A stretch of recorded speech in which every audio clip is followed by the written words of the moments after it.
Welcome to the Body Peace Podcast, formerly known as Her Story on a Plate. This podcast has always been a space for deep, nuanced conversations about food, body image, and the stories our bodies carry. But as conversations have grown, so has our mission. That's why this is now the Body Peace Podcast, a name that reflects what we're truly here for, helping you step off the battlefield with your body and move toward more compassion, connection, and ease. Each episode will bring real, honest dialogue with your hosts, me, I'm Jennie Kramer. And me, Nina Manolson. We'll also be joined by guests whose personal stories and professional wisdom offer new ways of thinking, feeling, and being in your body. We're so glad you're here. Welcome to the Body Peace Podcast.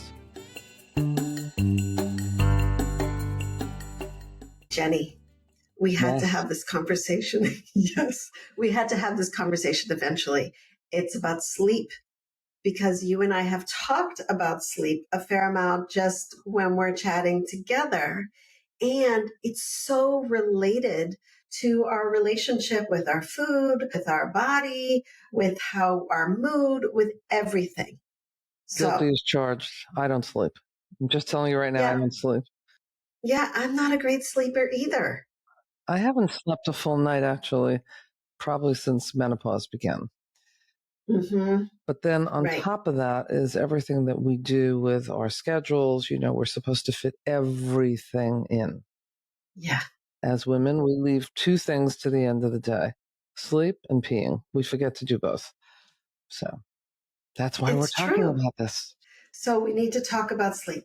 So first of all, I want to put it in context to our conversation here and Her Story on a Plate. How sleep is so interconnected to food, because when we're tired and we're feeling depleted, where do we go for energy? One of the things that comes up so often in the folks that I work with is this confusion between thirst, hunger, and fatigue. Like if we just check in for 5 seconds and say, am I thirsty? Am I hungry? Am I tired?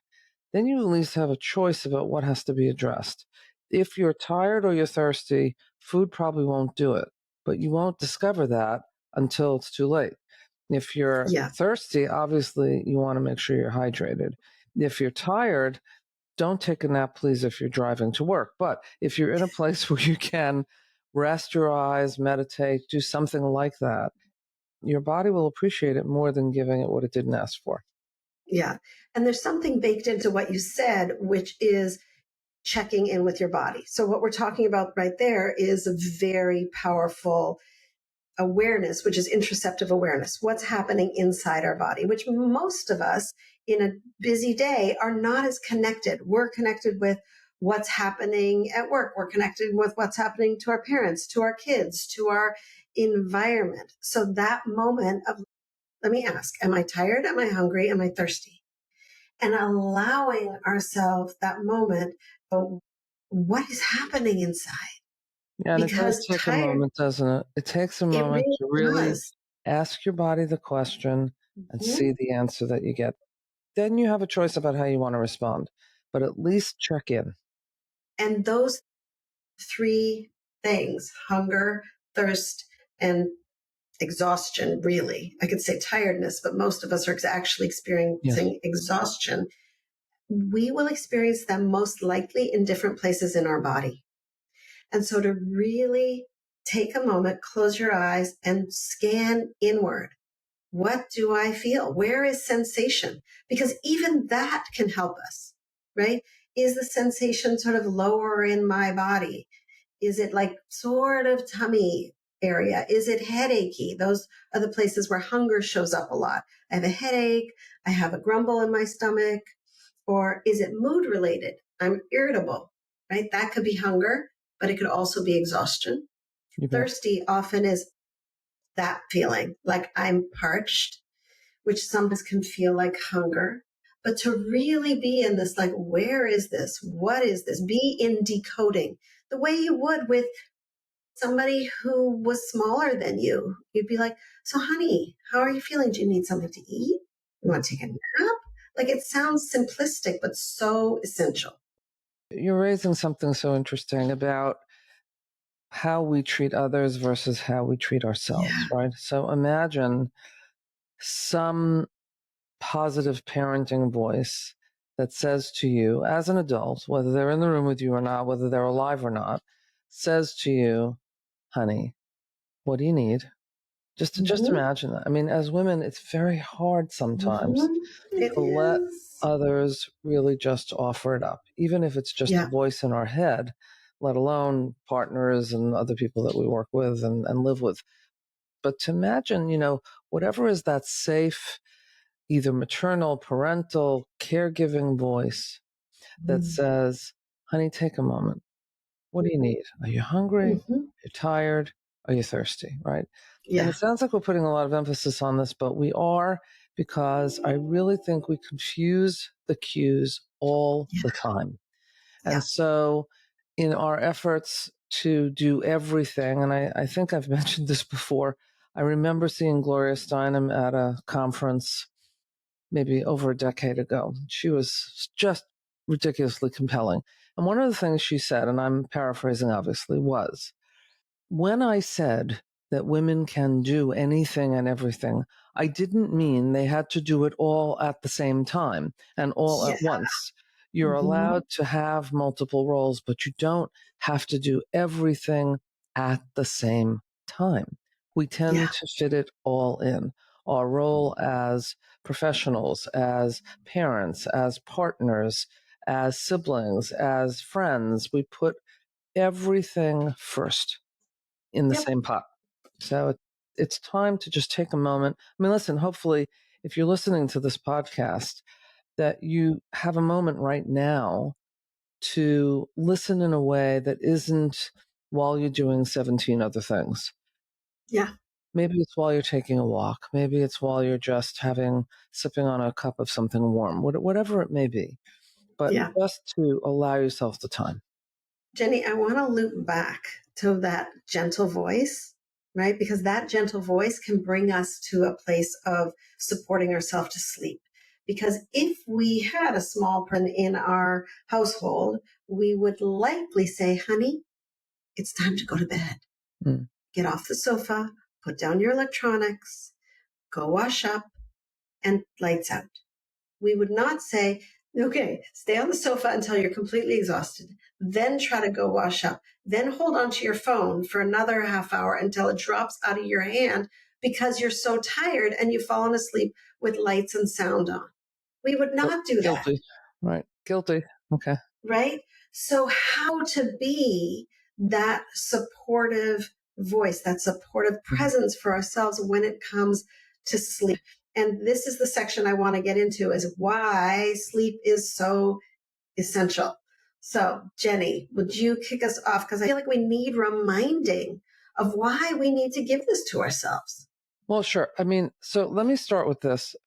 There are so many studies out there right now that are talking about really what is the key to a longer lifespan. So there's even this discussion about health span versus lifespan, right? It's not just Mm-hmm. how long can I hang around, but in what shape do I want to be when I hang around? So that's really health span. How do I get the highest quality of life? And it seems that there are three things that really are the most common factors, right? One is community, having people in your life that you know you can count on, that you feel a part of. The second has to do something with genetics. The third is sleep. Yeah. People who wind up having longer and healthier lives make it a priority to get sleep. Now, if you're of a certain age and you're listening to us and thinking, well, all right, now I'm screwed because look how long I've taken not to do that, it's Mm-hmm. never too late. I'm here to tell you that it's never too late. And for some, sleep feels like lost time. It isn't. It's cell restoration, it's brain reorganization. It actually has, I mean, and I think this is something that appeals to most people, it has an impact on metabolism Yeah. because our hunger hormones are suppressed while we're sleeping. And Yeah. so sleep deprivation, you can imagine, dysregulates your hunger cues. So I think these are just some of the essentials to keep in mind. This isn't just an optional item on my schedule. Gee, I guess I should get more sleep. This is really about your physical and emotional well-being. Yep. I mean, I find it fascinating that. And cognitive, like, how do we think? Are we sharp?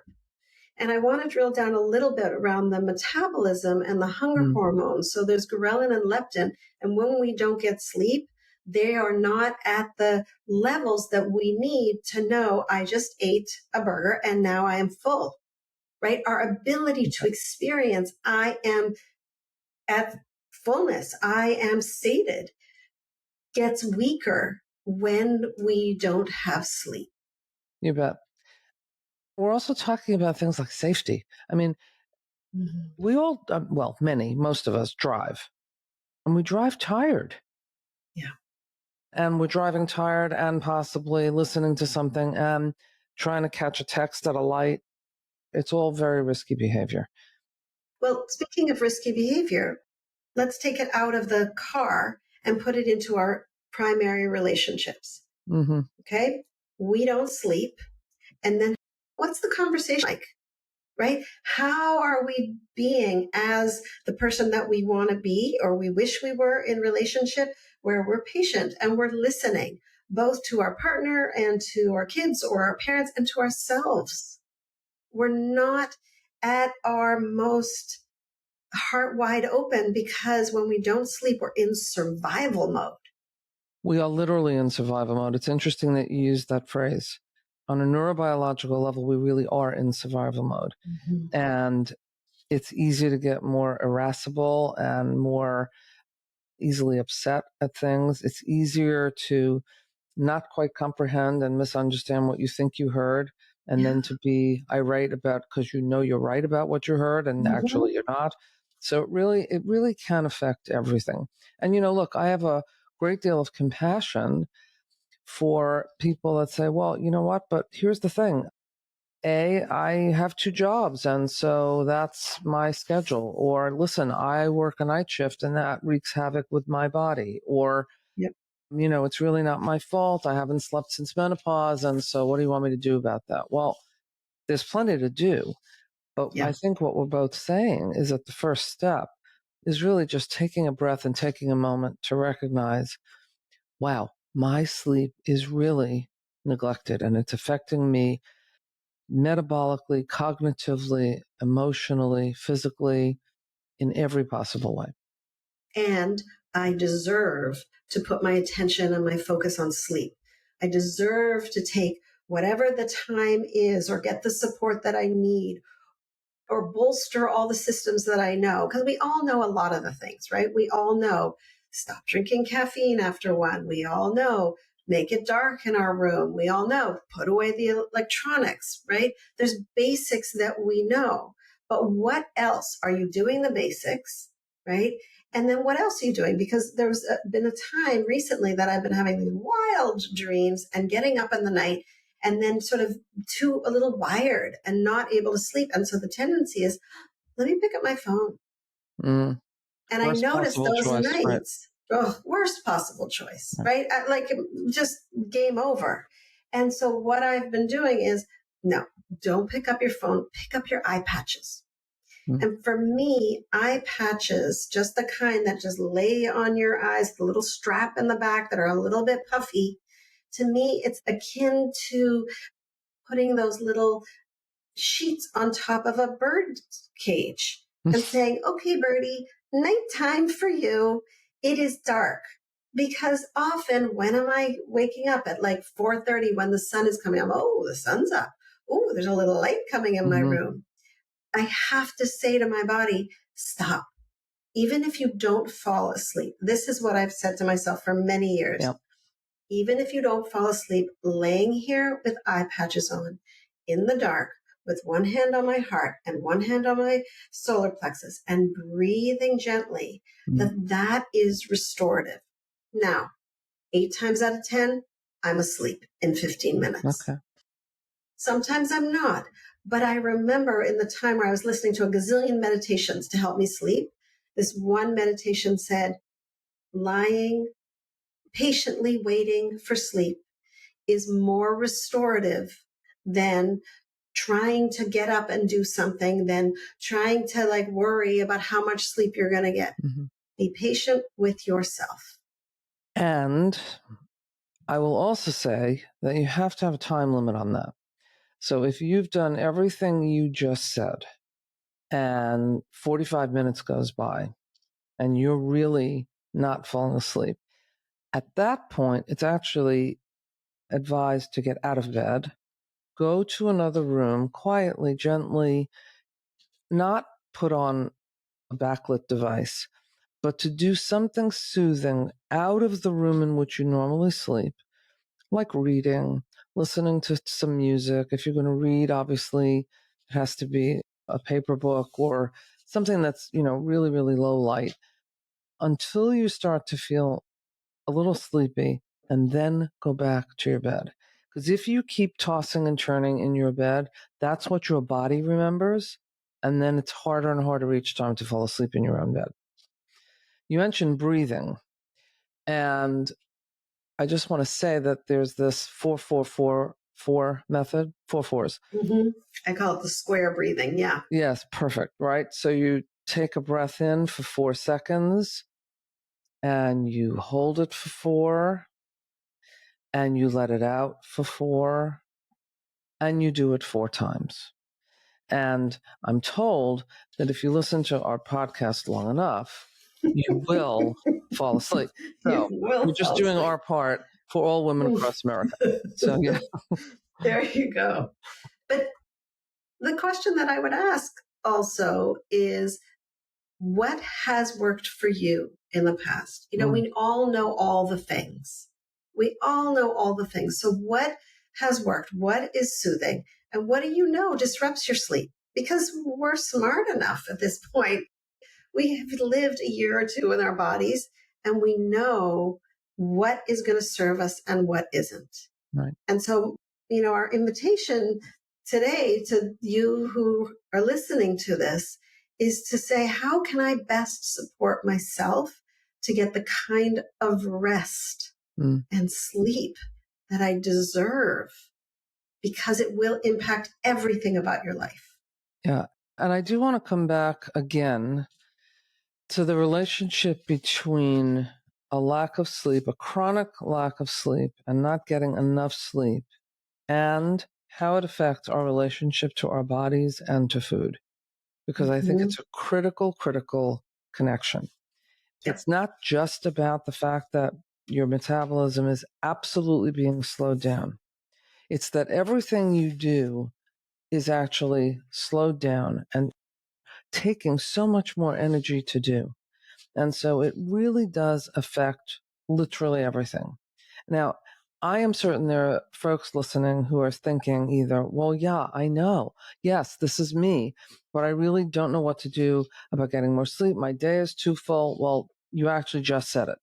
And I include myself in this group, which is to say, okay, am I doing the things I love? Am I doing the things that are important to me? Am I doing things that serve others, but also serve me? And where do I trim the list? As women, sometimes we have trouble delegating. We have trouble asking others. Why? Mostly because they're not going to do it as well. However, we have to change our standards a bit to say, you know what?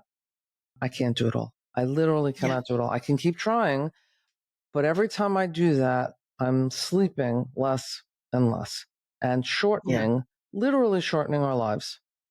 Yeah. Yeah. The other thing about that late night trying to do one more thing is that when we finally finish it, when we finally go, okay, like I'm stopping, then we do this thing of like what I call me time. Okay, everybody's asleep, everything's stopped, I put everything down. Now it's my time to watch my show, to do the things that I want. And even though it's coming from a place of, and what about me? It's at the expense of our sleep. Yes. Right. So that dovetails into what you were saying, Jenny, about like, let's back up the expectation so that we actually put some of our me time in there so that then we still get to sleep Like our being with ourselves doesn't have to eat into the time where we're literally resetting. We're turning off the computer and we're letting it reset. And Mhm. that's what our brain needs. And when we're sleeping, our brain is getting rid of waste. It helps our synapses. We feel more able to think astutely Yes. and in the morning when Yeah. we have had sleep. I don't know if you hear this. You must hear this from your clients as well. There are so many who do say to themselves, okay, I need an hour to unwind. This Mhm. is my time. That's taken care of. The kids are taken care of, the family, the Yeah. whoever, right? And Right. that's the time they binge. So it's an Yes. interesting thing that happens, right? You're on some level making this correct choice, which is, okay, I need time to myself. I need to not Mhm. be stimulated by others, not be attending to others, not serving others in this moment. And that's the moment that I choose to try to nurture myself. Now, that's not to say that food can't be nurturing. Of course it can and should be. But we're talking about that it becomes like the refuge. This is how I'm going to now take care of myself. I'm Yep. literally going to binge in a way that will, maybe that'll be the thing that makes me fall asleep. That's not how Yeah. you want to fall asleep, by the way. But that may Right. be the But thing that makes me fall. what you're talking about is how we use food to regulate our nervous system, Yes. right? How do we turn down the volume on our nervous system? And we do that with food in a lot of different ways, right? Right. Sometimes for some people, it's binging. For some people, it's food choices, right? I was just talking to a client recently when she first came, she was saying how the way she eats has dramatically changed. And so we were talking about when she first started working with me, how she was we talked about it like dog treats. Like she would just give herself a gummy bear and a candy and like little dog treats to keep her surviving all day and keep enough sugar in her brain so that she could do her job. Mm, But she wasn't nourishing herself. She was surviving. She was surviving on little sleep and she was surviving on actually little food, which is something I see a lot in women who are conditioned into, I would like to be smaller. And so I need to eat less. And so then they don't eat. So, which which, of course, creates havoc which creates abs. metabolically and in your body. Yeah. So now think about this, right? At the end of the day, many haven't eaten, they haven't peed, and they haven't slept. And now they get this time alone, and it's 9:30, 10 o'clock at night, Hmm. and they know on some level, I really should go to sleep soon. But by the way, I've deprived myself so much today. This is my time. And that's when now you're not even eating, now you're ravenous. Yeah. It brings home the point again, which we can't say enough times, which is that if you think that somehow you're achieving some goal of creating a smaller body by not eating all day, it is not what you think. Your Nope. body must get energy all day long in 2, 3 hour segments. And that's just how it is. Yeah. Some people say, well, I'm not a breakfast person. Okay, that's all Yeah. right. But by some point in the late morning, you want to start that process. Yeah. And it does impact sleep, Absolutely. by the way. It's interesting. When you eat on a regular basis, you are more likely to sleep regularly. When you sleep enough, you are more likely to be able to eat in a more regulated way over the course of the day. Absolutely. And there's two things I want to say in response. One is this idea of deprivation being baked into sleep, right? How I know I keep using that food metaphor, I can't help, but how we deprive ourselves all day and we deprive ourselves of sleep again as a way of not giving ourselves what we actually need in terms of nourishment. Which brings my second point, which is we're humans. Humans require food. That's a fact. We are Yes, humans. Humans require sleep. And so this whole idea that we can be superhuman and not eat and not sleep is not based in reality. right. And I would add one more thing to that, which is this idea of what I'm going to call body movement. I didn't say exercise. I said body movement. Mm-hmm. It isn't because I have to. It isn't because I'm supposed to. It's because our bodies are meant to move. Whatever that means for you, if you can walk 10 minutes a day, walk around the block 3 times, it doesn't matter what it is. I promise you, you will sleep better. And I promise you that if you sleep better, everything else actually works better. But body movement, no matter how much or little, unless it's too much, really does affect sleep in a very big way. Yeah. And we're talking about 3 basic needs, right? Our body is designed to move. Our body is designed to sleep. Our body is designed to eat. This is how humans function. Mm-hmm. And even though we're women, we still have a body that needs those things. You bet. Right? It's coming back to this place of we have needs and we deserve to meet those needs in the most compassionate, caring, supportive way we can. And if that's hard, then you need to get support. You can't be all the things all the time. And if that's hard, get help. And if you say, well, you know what? I give so much to others. I just don't have anything left by the time I get to me. Mm-hmm. I suggest you reapportion. I suggest you look at that list of the people and the things that you give all of your time and energy to all day long and somehow leave some more for you. I mean, I think that's a critical piece. There's a lovely book called The Sleep Revolution. And it says The Sleep Revolution, Transforming Your Life One Night at a Time. I can't recommend it hardly enough. It really talks about the kinds of things that we're talking about, but it sort of is a sort of step-by-step way to do it if you're someone who needs that kind of guidance. It's a very good resource. Yeah. So in rounding this out, what are our takeaways today? One is for sure, even if you know you are someone who doesn't get enough sleep, don't write it off. Don't say, well, when I retire, or, oh, well, when I can, or, oh, I know, I'll sleep on the weekends. I'll catch up on the weekends because I can't sleep during the week. It doesn't work that way, if only. It does not work that way. It's not a bank. You can't deposit and take it out when you need it. You have to have a consistent sleep for all of the reasons we've said, immunologically, cognitively, physically, mentally, spiritually, nutritionally, in every possible way. In case we haven't made the point, you really need to take a nap. I hope our show today has helped you do that, but you really, really do need to get some sleep. It's important. Yeah. And that your sleep is connected to your eating. And so if you have no other reason beyond, you know what, I want to have a different relationship with food, then that's a good reason to sleep. There are a million reasons to sleep, but if you're listening to this podcast because I'm looking for a more supportive and caring relationship with my own body and food, that's a good enough reason to sleep. For sure. Jennie, thank you for this conversation.